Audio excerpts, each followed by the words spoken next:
नमस्कार प्रिय श्रोताहरू, आज हामी लिएर आएका छौँ एक विशेष पोडकास्ट एक्लोपनको कथा, जङ्गलका ती एकान्त दिनहरू।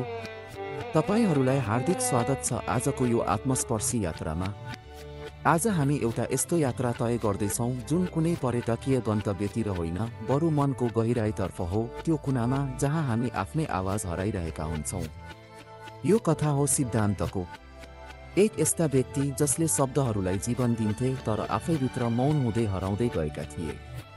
कसरी, किन र के पाए उनले त्यो मौनताको गर्भभित्र? आज हामी यही कथा सुन्नेछौँ, शान्त तर गहिरो स्वरमा।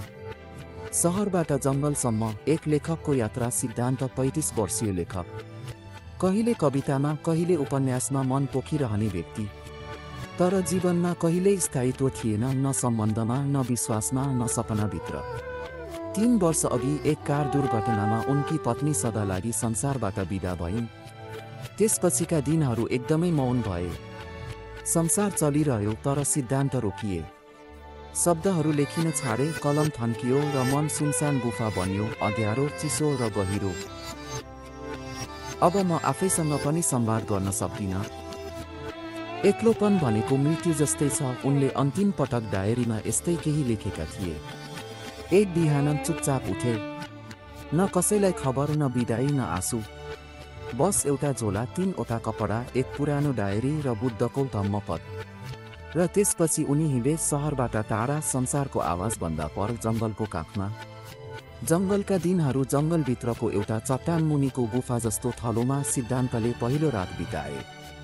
न बत्ती, न मोबाइलको ट्युन, न मानवीय आवाज, सिवाय पातहरूको झरझराहट र टाढा कतै गाइरहेका चराहरूको मधुर धुन। पहिला केही दिन असह्य, भोक, डर र ती नछोड्ने यादहरू। प्रश्नहरूले घोचिरहे, म किन आएको यहाँ?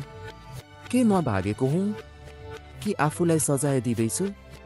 तर केही दिनपछि शान्त परिवर्तन आयो। सिद्धान्तले सुन्न थाले, साँच्चै सुन्न। पवनको सास, झरनाको गीत र सबैभन्दा महत्त्वपूर्ण आफ्नै मनको आवाज।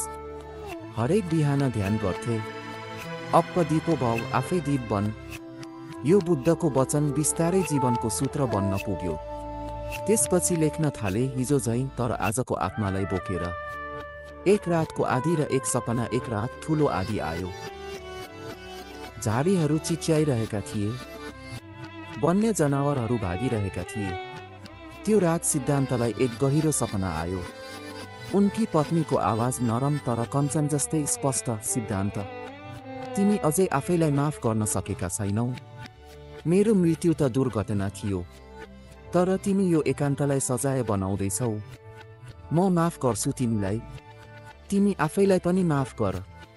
त्यो बिहान सिद्धान्त उठे, एक पहाडको टुप्पोमा चढे जहाँ सूर्य उदाउँदै थियो, गहिरो सुनौलो उज्यालोमा ढाकिएको त्यो क्षण।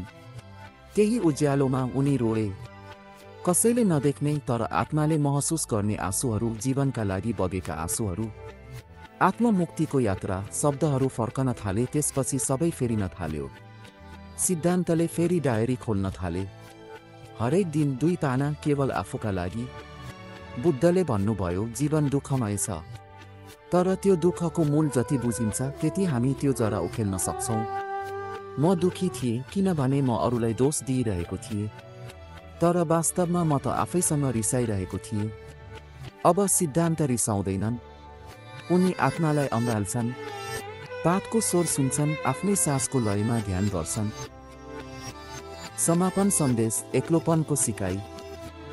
प्रिय मित्रहरू, हामी सबै कहिलेकाहीँ एक्लो महसुस गर्छौँ।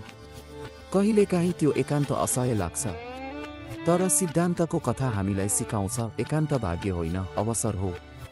उहाँ अझै पनि जङ्गलमै हुनुहुन्छ, तर अब हराएका होइन। उहाँ पूर्ण हुनुहुन्छ, किनभने उहाँले आफूलाई माफ गर्नुभयो, अँगाल्नुभयो र आफैभित्रको उज्यालो फेला पार्नुभयो। यदि तपाईँ अहिले एक्लोपनको क्षणमा हुनुहुन्छ भने एकपल्ट संसारको आवाज बन्द गर्नुहोस् र आफ्नै मनको स्वर सुन्नुहोस्। बुद्धले भन्नुभएको थियो, तिमी नै आफ्नै आश्रय हौ। बाहिर खोजेर होइन, भित्र फर्केर खोज। हामी फेरि भेट्नेछौँ अर्को एपिसोडमा, जहाँ